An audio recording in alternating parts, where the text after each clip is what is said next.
welcome back to the Film Alchemist podcast. Welcome back to the October Mega Marathon. 31 days, 31 brand new horror podcasts for your ears.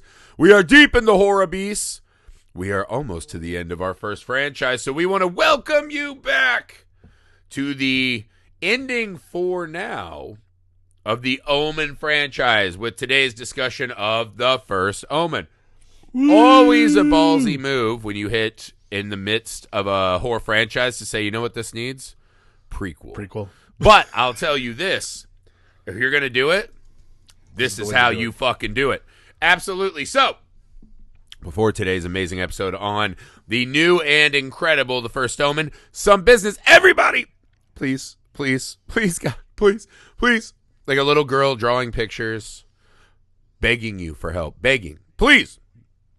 Go to patreon.com/filmalchemistpod. The best way to support the show. We need your guys' help. Especially this month. It means a lot if you can help us out.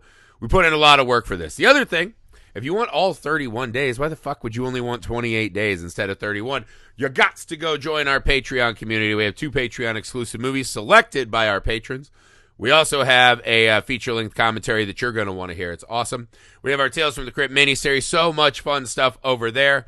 If you would be so kind, patreon.com/filmalchemistpod. The email, filmalchemistpod. Yeah, the email, filmalchemistpod@gmail.com. Make sure you're going to all the socials. We're there. You're there. Let's hook up. It's a great way to let people know what we're doing, especially on TikTok. We appreciate the TikTokiness. The email, filmalchemistpod@gmail.com. Did I already do that? The YouTube, Film Alchemist. You can subscribe over there. We appreciate that as well. Make sure you're leaving 5-star ratings and reviews everywhere you find pods. Also, guys, I'm making horror movies. Yeah, the business. I'm making movies, man, with Misfit Parade. You can find us on socials, misfitparade.net. We have a movie called Sugar Tits that's playing around the country right now. Would love for you to come join us and watch it. It's doing pretty well. Not bad. Also, we are in the midst of filming our first feature film, Mr. Cream Jeans Hidey Hole, and we could use your help with that as well. So make sure you go to misfitparade.net and join the parade over there. Also, check out the video work I'm doing on Looper. You can see me from the navel up, chit-chatting about films. You know you want that with my friends Looper. Okay. Business aside, dude. Now we got to get down to the grimiest business.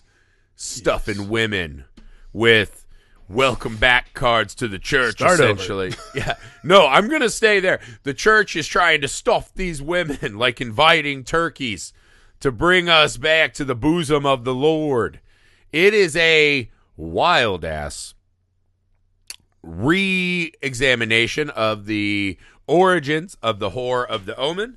I think there were a lot of assumptions we made when we saw the Omen Part 1. We saw Satanists running amok. We saw devil dogs. We saw a lot of things, right? Mm-hmm. This movie posits a completely new and interesting way with which to look at the horror of this franchise. So, before we get too deep, spoilers. This movie is from this year. It's been out for a while, but there's a chance you haven't seen it yet. So if you haven't seen it now, catch it on Hulu. Yeah, get it on Hulu, man. And then come back and listen to the pod, because we are going to spoil some things after this. Spoiler.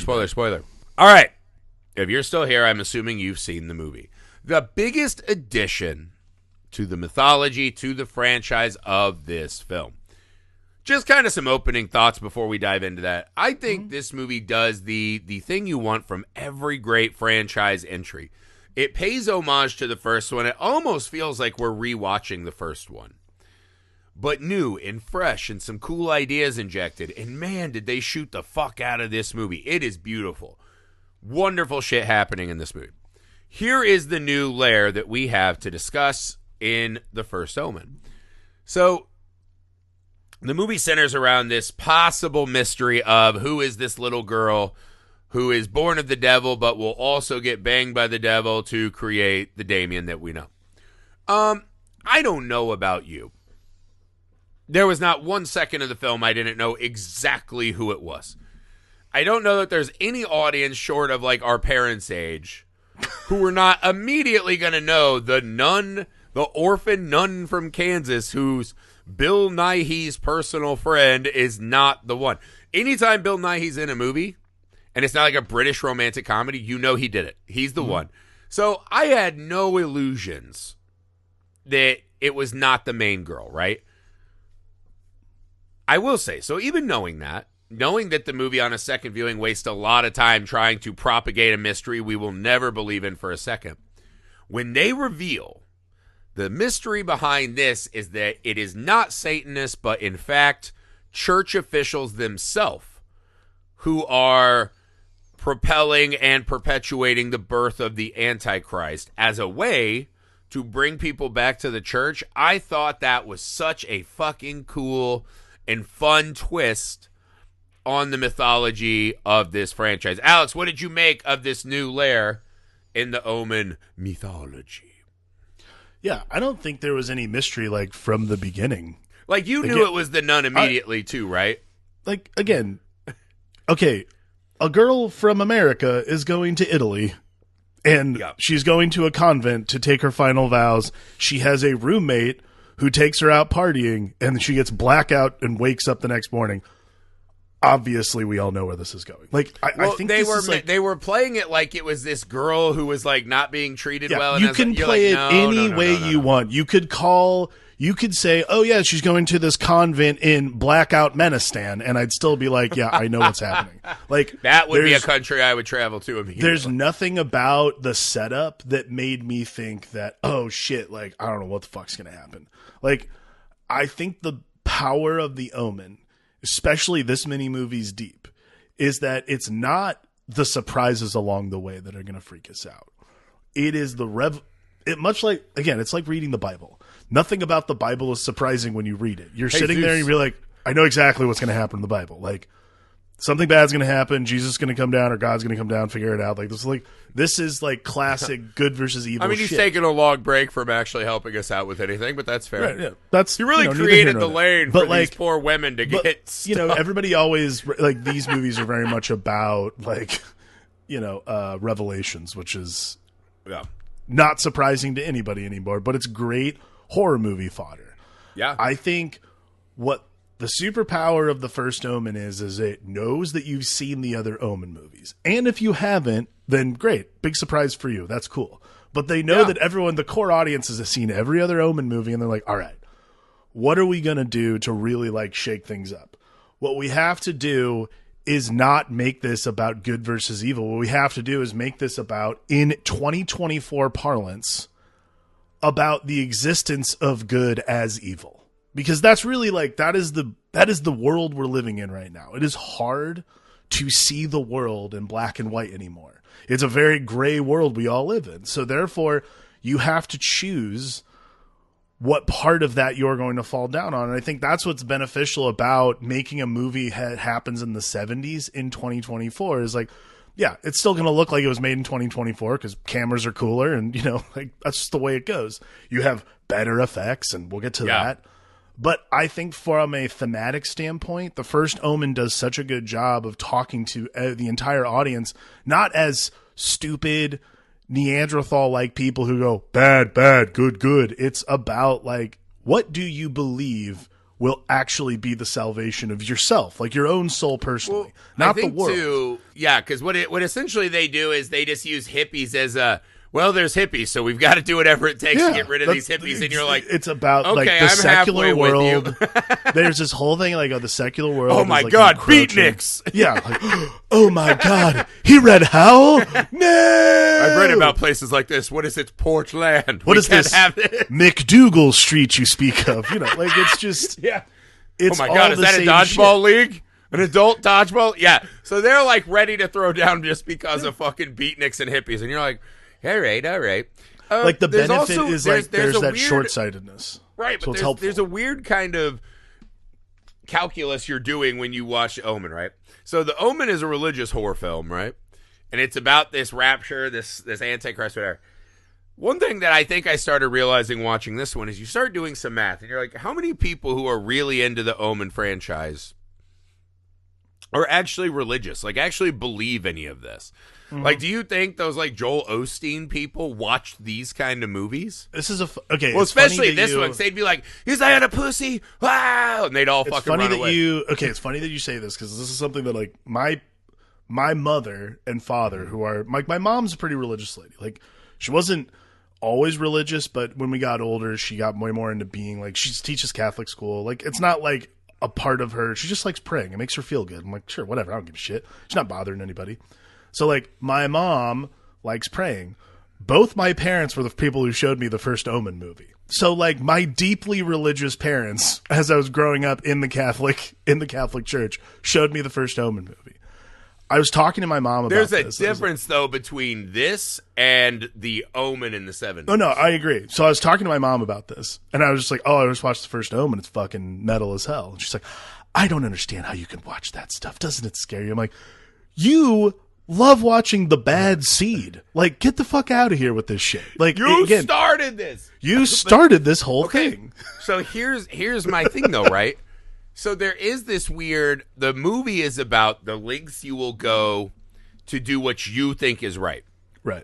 Which inherently means specifically ignoring or manipulating the teachings of your God, right? Mm-hmm.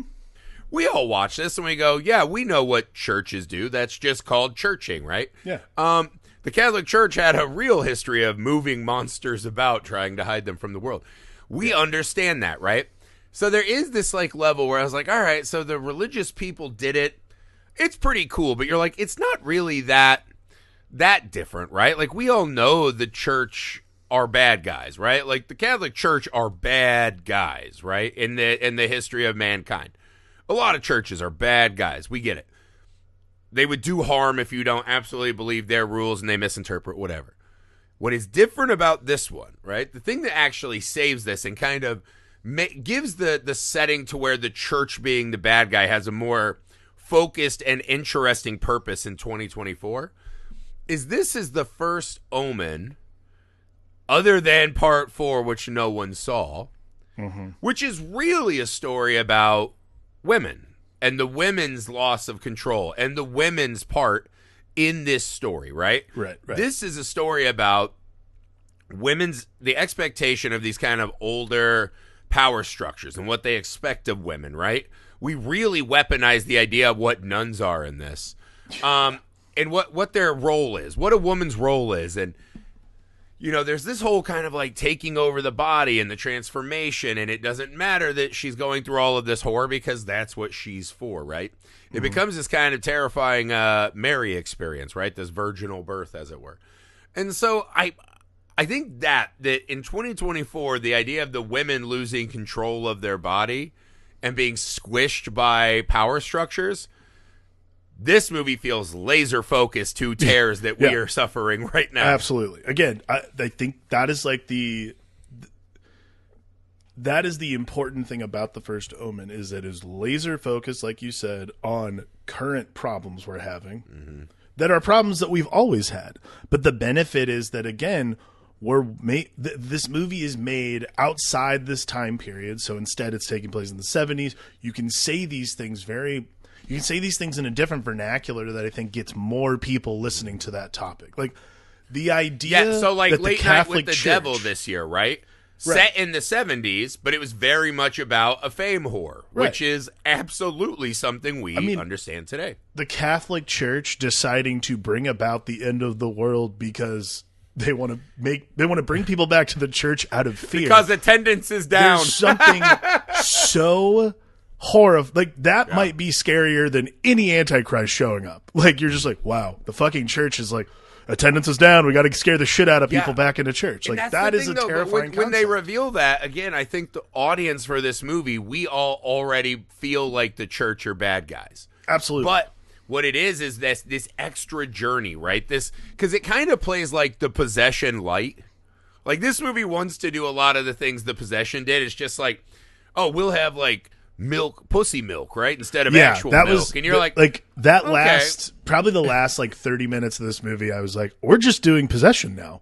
Yeah, like, they especially were really after the car crash. Like a more art housey thing, but what they were doing was really driving home this female lensed body horror. Big time. Right? And I think even just the kind of the dossiers of the like many failed attempts and finding a mark on your body you didn't know you had. Right? You go out one time to take a lover, And it's not even that guy that knocks you up, but you know, we're impregnated by this jackal. That's the only thing they really changed. In this one, it's the father who's the jackal and not the mother, right? Right. Neither here nor there. You can totally square that with the first one. Just like, oh, they got their fucking shit mixed up. No big deal. There is an element of this, right? Watching this fucking rube, right, come, and she's like, I just want to be a good nun. She walks in and immediately it's like fucking Sister Wop is like, let's go out and party. Dude, and seriously. Like, okay, I will say this. I have never seen the nun so weaponized to make me just abjectly fearful, right? Like, I was terrified of the nuns and their fucking brutally intense stares in this movie, while also being so insanely turned on. The combination of fear and just eroticism that these nuns brought to the table is fucking wild. As we see this lady doing horrifying drawings with the lady, she gets admonished by Sister Kansas, Margaret, and all of a sudden she's like, cool, got it. Goes upside and does the, it's all for you, right? Like this beautiful throwback, right? This kind of whispering to Damien who's not there yet. So instead of yelling it, she's whispering it. And she starts lighting herself on fire and hanging herself. I find myself in this weird, like, am I scared or hot? Am I hot? Is it hot in here? Right. Is it her fire? Is it her fuego? I don't know what it is, but I was like, this is wild. Because you know that her roommate Luz is going to be a Satanist. Sister Angelica, right?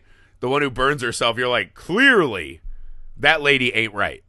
Like, whatever she's doing, she ain't right. So, I don't know. How did you feel? Did you like this hot nunnery? I mean, probably not since a 70s exploitation movie have they turned our own madness against us so much. Yeah, I mean, rightfully so. You know, again, if we're going to make a movie about nuns who are in a convent and one is like, I'm just trying to get my rocks off before I fucking take the veil.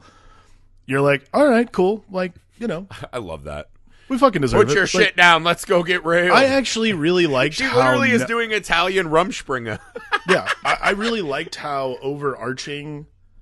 Because again, like, these kinds of movies also can fall really flat if you do the patriarchy. I'm like, that is obvious. Like, there's nothing about that that's not shocking to me anymore. And I think that's what I like the most about We get this it, movie. Barbie. Thank you. Is it's so much about everything that's wrong. It's not just, these dudes run the church. I'm like, yeah, we know they run the church and they're fucking bad at it. Like, there's nothing shocking. Again, this movie just has such a refreshing perspective on like a lot of different topics, but particularly the fact that people fucking suck. Yeah, it's a movie about the boot of the patriarchy that doesn't have to say patriarchy, patriarchy, patriarchy. It just shows you entrenched power it's about structure. The boot of the patriarchy, and then the feet inside it are the nuns who are like, guess what? Yeah. We're all part of it. Evil old nuns. Evil be evil. Like, that's it. Whip them into shape. Yeah, it's. But that's what I mean. It's a movie that really examines this hopeless feel, right? To where even at the point where, you know, the other nuns fucking turn on him, there's child abuse, there's so much shit going on in this film at all times. And this movie captures this chaotic moment, right? That allows for these small little windows where I don't know that you would ever be like, oh, I get why they're doing what they're doing. But it's not completely inconceivable that these structures that have always had power, when people rebel against that, are willing to press the button. The button in this one just so happens to be that they have created some kind of weird hell fuck dungeon where you go down there and they put a fucking black satin bag on your face and the jackal has his way with you, right? Like, I'll say this, the addition to some of the mythology of this, right? The kind of adding in this ritual, adding in the church, you know, as the Satan worshiper role, essentially. I thought some of the adding to the mythology was done so well, because it wasn't one of those they beat us over the head with another bit of scripture, right? They really just kind of show us images that capture the horror of this moment. Well, like this is the improvement over like something like Omen 4. And I'm not saying it was hard to improve on it, but like Omen 4 Omen 4 The just lofty arbitrarily ideals of Omen 4 The Awakening. Right after Home Improvement on CBS. the adding of again, it's the addition of mythology that makes sense. And not just because it's a prequel or anything like that, but they're because it's visual vibe mythology. Visual, but also on top of that, it has to make sense. You don't just arbitrarily oh, there's a girl too. I don't know. There's a girl. There's other pieces of the puzzle that make sense. And her name's Delilah. She's related to Damien. Trust us. It's just what? Just trust us. We got a commercial break, but trust us, okay? We got to. It's you're throwing a lot of shit at me to ask for trust, my man. There's a psychic circus and all kinds. Yeah. We're not. All right, I'm back. You're right. All right, I'm back in. Sorry, my bad. Trust, yeah. Oh, an aura photographer. Sure, of course, please. I love the Psychic Carnival. Oh, First Omen ain't got nothing on the Psychic Carnival. Let's just fucking throw that in. But I think the inclusion and the understanding, they do a really good job with exposition in this movie. More so than a lot of other horror movies where you have to explain a lot. This is explained in a way that I don't feel like we're stopping the movie. We're not hitting pause. The scene, you could say it happens when she figures out who she is with a scene in Father Brennan's apartment. Every scene with Brennan is the move, yeah. Yeah, but it doesn't feel like we're at, once you're through it, you don't actually feel like you're stopping the movie, which is cool. I really liked the momentum, and it kept going the whole time. And then, because then when you actually get to a stopping point, like the possession scene that she does, that is, by the way, straight out of Possession. There is no, if anyone says, oh, it's an original idea, and I'm like, untrue. Completely false, actually. No, that was a straight up homage. As soon as they did I was like, I've seen Water Break. I know this is a fucking Satan baby. It's Damien, essentially. Yeah. Twins, we'll get to that. But I was like, I don't know what that milk was that came out of the vagine. I was like, that came out of homage, right? Her that came from an homage. It was a undulating homage at that point where it's we love the possession. I was like, me too, man. I love it too. So I'm with you. Yeah. And it was a good fucking scene, man. By the way, it's not a bad thing to make an homage to a movie that not a lot of people have seen still. And it's a really good scene. Welcome to Quentin Tarantino 101. Yeah. Neither here nor there. But yeah, Father Brennan is a really useful tool in this because one, we're like, oh shit, Father Brennan, nice, cool. Yeah. They got the great Ralph Ineson to do it right with the deep voice. I don't understand what goes on. I was actually we had a friend of the pod, Evan Peter, was over yesterday, and we were both trying to describe to Andrea Ralph Ineson's voice, and I'm like, it's like that impression Patton Oswalt does of the Carvel ice cream guy, but somehow more guttural. I don't know what it is. Just you can't do it. It's really hard. It's man's voice. It was a deep, booming, man of God voice. But so we get essentially the two big scenes with him, right? Which is when Charles Dance's character, Father Harris, shows up at the start, and he's like, I can't, what they've done, I can't believe it. And you're like, all right, priest on priest confession, love that. We get the kind of homage to the old series, right? Where it's almost this contraption-based murder, right? When the back of his head gets fucking split open and he does bloody tooth smile.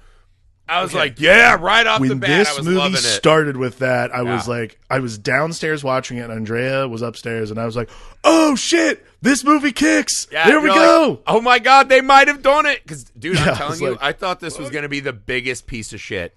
Me too. Absolutely. Everyone I've talked to is like, oh, my God, yeah, that movie fucking ripped. You knew right then. And then Brennan being like, I don't have a lot of connections, dude. I don't know what's happening either, but I will go on the journey with you looking through dossiers. It doesn't feel like the movie's cheating, right? It's not like an Ellen Page in Inception is just there to get fucking monologue to. It feels like they are on this kind of journey of discovery. It works pretty well for me, right? And so those are kind of the moments where you feel it slipping. But by the time we get to Brennan's apartment, and she's like, it might be me. She's already done solitary confinement where she saw the fucking, Sister Angelica come back all fucking fried up, which was great. Yeah. We've already seen the just kind of Harry Bush birth, right? Where the demon hand comes out of the vagina. We've seen a lot of shit. And we know that it's amping up, and it's amping up. She just found the guy she banged in the club, pulled his torso off as he got hit by a car. So by the point in the movie where we stop at Brennan's to reveal the mystery that every single fucking person with the brain knew, Yeah. I literally cannot imagine any single person did not know it was going to be Margaret, right? No. Like, I'd be fucking shocked. Like, I would love... And again, the filmmaking, it fucking cheats. Like, there's that scene where they talk to, what's her name? Sister fucking Sylvia, right? The old nun. That scene where she goes, we're going to have to put you on suspension, double secret probation. Yeah, yeah. Because you're a little too close with the girl we want you to think is the convenient plot device. And the second time I watched it, I was like, that scene is fucking bullshit. Like, that scene absolutely makes no sense. It's cheating. Because you're like, what the real fucking Catholic Satanist would want is for her to be happy. You'd want to distract her so she doesn't have time to be fucking rummaging your dungeon to find evidence of your fucking thinly veiled ruse. Yeah. So that scene fucking sucks, and that is cheating. Again, what the Omen is saying is that most people are not going to watch the First Omen more than a couple times in their life. They'll forgive you one cheating scene to have a reveal. Again, I think the reveal kind of sucks because we all know. But again, they shot the fuck out of it. Yeah. And so when she gets the information, we cut back to the sex ritual and her breathing and that thing. We see the silhouette and the fucking sounds of the Jackal. And it's intense, man. It's fucking terrifying. So you forgive the cheating. I think that, yeah, like, this is like expert movie making, in my opinion, is when the cheat or the exposition is going to bore the piss out of you or just like totally fuck over the narrative. Mm-hmm. She transitions to some really great imagery, really great reveals, really great work. Like, even that, like, static cutting that I fucking hate. Like, it is like one of the biggest... Stevenson is the director, yeah. Yeah. She does such a good job of cutting to a thing to...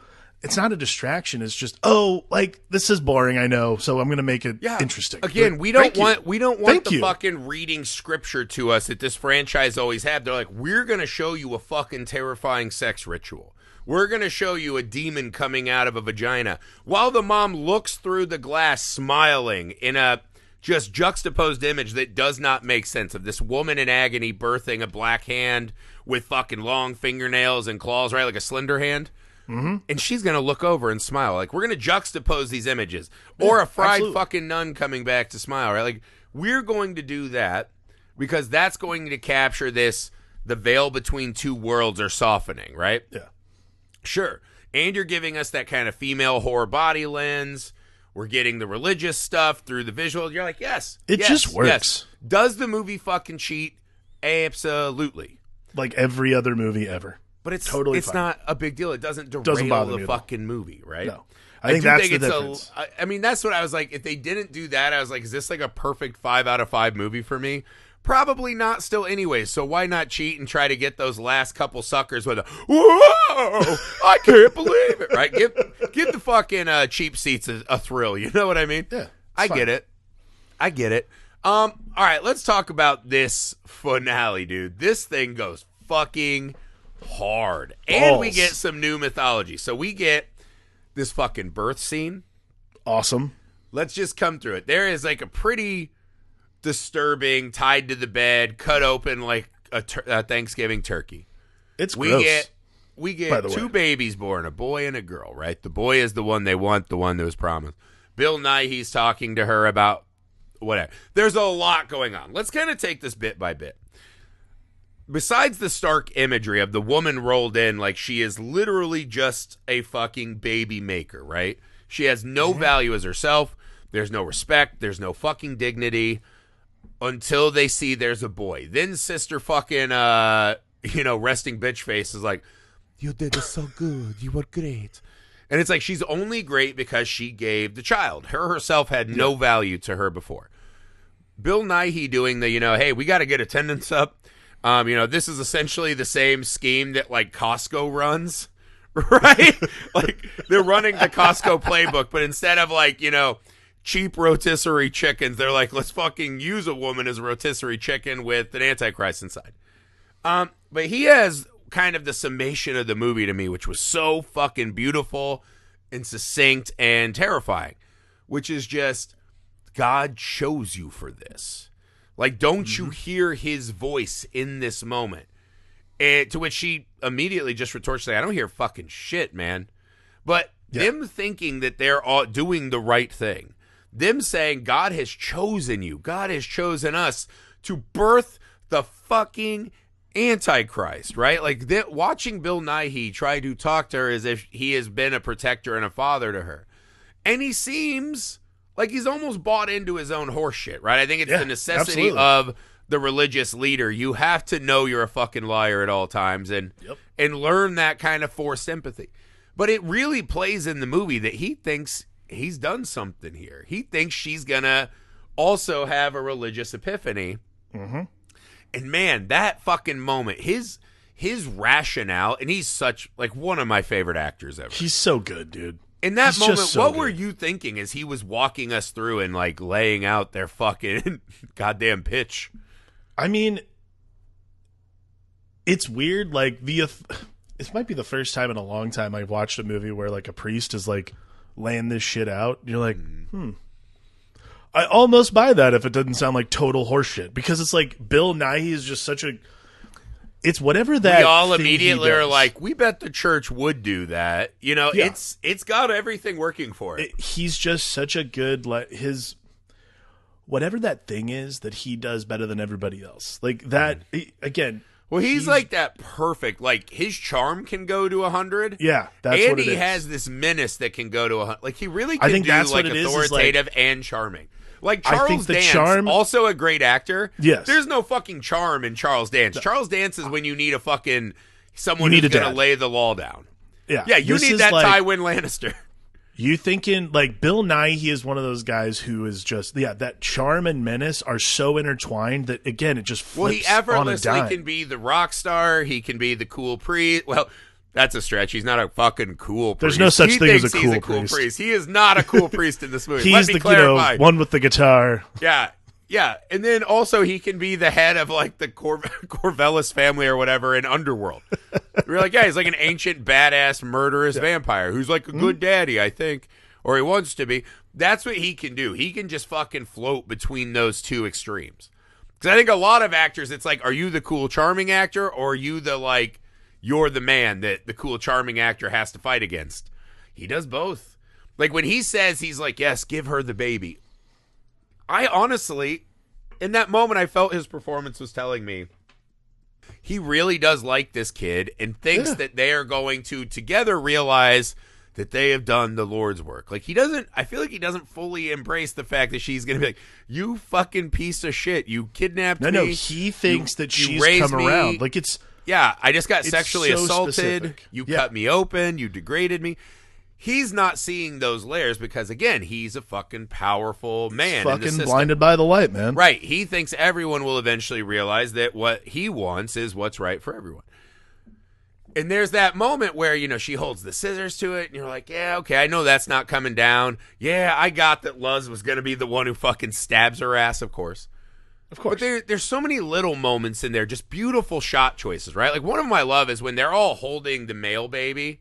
They're like, They leave her on that slab like she's fucking nothing, right? They sew her back up like she's just like an old gym bag. Like a fucking turkey. It's so weird. Like, not nice stitches. Just like sew her up. It's very matter of fact. And then she looks over and just sees the female baby also just laid out cold on this slab, crying, right? Another expendable female body that has no value unless it's bringing forth a male birth, right? So the imagery and the choices in that, right? Watching, Sister Resting Bitch Face just kind of try to buy in, but she knows it's not okay. I mean, it's really so fucking beautifully pieced together because we really hit that crescendo with the vision, the car crash, right? The possession homage. This one, like, it does a beautiful job of kind of resetting, really making us stew in it. The images are great. You know, when they stab her, it's like burn it down. We see the fucking flaming jackal. We got to get out. That was cool. Like, when have we ever gotten to see a live jackal, you know? That's right. Also, like, couldn't you pick a cooler animal to be I feel like jackals are lame. So, have you ever, you say, like, because I always, when I hear jackal, I think of hyenas. Me too. But they're not. They're worse, lamer versions of hyenas. They're just shitty dogs. They're shitty dogs. which is, really They're saying shit something. dogs. They're shit dogs. If someone gave you a jackal, you'd be like, this sucks. This sucks. I'm not an ancient Egyptian pharaoh. I have no value for these creatures. I want a dog, a good one, not a shit one. It reminds me of that fucking Curb where he's getting the bows. The shit bow. Like, I think you got a shit bow. I think you got a shit bow. That's what a jackal is. I was like, That's, you should. Yeah. I also don't mind the fact that they switched the dad to a jackal because I think there's something really cool in this. So here's the other bit of mythology we had, right?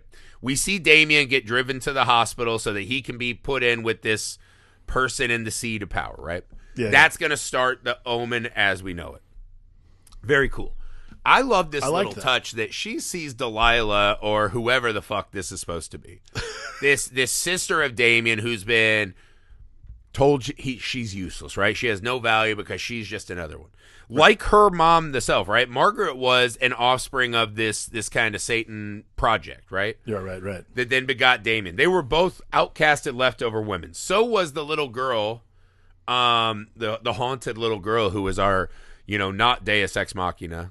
But really, she still is at the end. She's still a very convenient, like, ha, we fooled you. It's like, no, you didn't. What are you doing? You're better than this. I've seen you be better than this. I hate this moment. Those three now live in a cabin, right? They're off the grid. Brennan comes back and he's like, hey, man, they named it. They fucking named it, and they named it Damien. It's like, fucking cool. Here's the thing, though. He says they know where you are. They've been keeping tabs. She's going to be important. I think this is a really cool extra touch because, one, it expands the world, which is what every good sequel prequel should do. Yep. Also, how is she important? Oh, now she has value because Damien, the little prince, needs her, right? Like, it's, again, just throwing us in this, the value that these women don't have in their own world and lives. I love this ending as an addition to the mythology. Oh, dude, I think it's probably the most power. I think it's the strongest part of the movie altogether. Like, the movie itself is so great to end on such a... It really is just a fucking ripping ass movie. Like, we're gonna fucking end this great movie on a really decent ending for, like, a prequel. Like, it's not just... You get the lead up, but then it's like, oh, was there anything else to say? It's like, oh, shit, there totally is. Why is she important? Holy shit, what's the sequel gonna be like? Like... There's things in this movie that make you go, damn, dude, I want to see another one of these really badly. Dude, that's all I thought. I was like, I want another one. The second First Omen. Come on. Or like First Omen square. Give me the Omen Delilah 2 or whatever you want to call it. Yes. Dude, this movie was fucking great. And again, we've kind of been in like, a lean era for the Omen franchise. The Omen's not... That's what happens with franchises. And again, I think The Omen is especially a limited franchise. Like, wrapping this up, to wrap up the franchise, the Omen franchise has very serious limitations that other franchises don't have, right? Like, Freddy, Jason, Michael don't have that. You can do a lot in those setups. We all know the Antichrist is born, the rapture happens, they're fucking defeated by Jesus, right? That's the fucking story. There's not a lot of wiggle room in there. So what this movie did is said, here's a small fucking thin lane, and we are going to put so much addition in there. It's brilliant, man. And I think the Omen, for having its limitations, really achieves a lot as a franchise. It has such wonderful fucking moments, right? If I was ranking this franchise, right, the worst one is Final Conflict because there's no conflict. The one above that is Omen 4 because it's made for TV bullshit, but it goes for it. It's all conflicts, right? Between every commercial break, there's a new entire set piece. Then I would go Omen 2, then First Omen, then this. Oh, I forgot. The remake is just above the made for TV. Yeah. Like, the remake is a little above made for TV just because of quality. But yeah, this is the second best Omen movie. And this is definitely the second best Omen movie. This is really fucking good. Like, it's really, really good. I really think it says a lot when something is not beholden to its predecessor, but does such a good job of honoring it in a way that does not go, well, I don't know where we're going to go from here. There are so many places you could fucking go, and I cannot wait to see another one. We know that we're simultaneously starting what we saw in The Omen. You're like, you can do a whole other parallel movie. Do a whole other thing. fucking righteous, man. Loved it. Love that we got to the Omen franchise finally. Love that the first Omen came out this year and let us do that. Wonderful fucking ride. We'll be back tomorrow. You guys know the deal. October Mega Marathon. Every day this month, a new pod. Especially if you go to patreon.com/FilmAlchemistPod. Make sure you get those other 3. Please, please, please help us, man. We put in a lot of work for this. It is wonderful when we see the support. Next up, we have the entire X trilogy. X Pearl Maxine with our friend Carmelita Valdez McCoy, and then all 5 Critters films. If you're trying to get ahead or you're doing some kind of horror movie watch challenge, we've got a lot of awesome shit this month. So if you're dumb like us, forward decide to do 31 pods and 31 days. If you're a giant fucking moron who didn't know that it was Margaret and want to do 31 pods in 31 days, fair enough. If you're as smart as Father Brennan here and didn't know who it was. I can't figure it out. I can't figure it out. You can't figure it out, Paul Brennan. I can't figure it out, can you? All right. Make sure you email us, filmalchemistpod@gmail.com. The YouTube Film Alchemist. We're on all the socials. Please hit us up. Please reach out to your friends who love movies, especially horror movies, and specifically message them what we're working on here. That would mean the world to us. Check out misfitparade.net to see our horror movies. Make sure you check out the video work I'm doing for my friends at Looper. Yay! All right, guys, we'll be back with more tomorrow. horror movie madness. Another one. Oi. Do you think it could be you? No? All right, well, that was... it seems... I'm a priest. I can't talk very well. Occam's razor? No?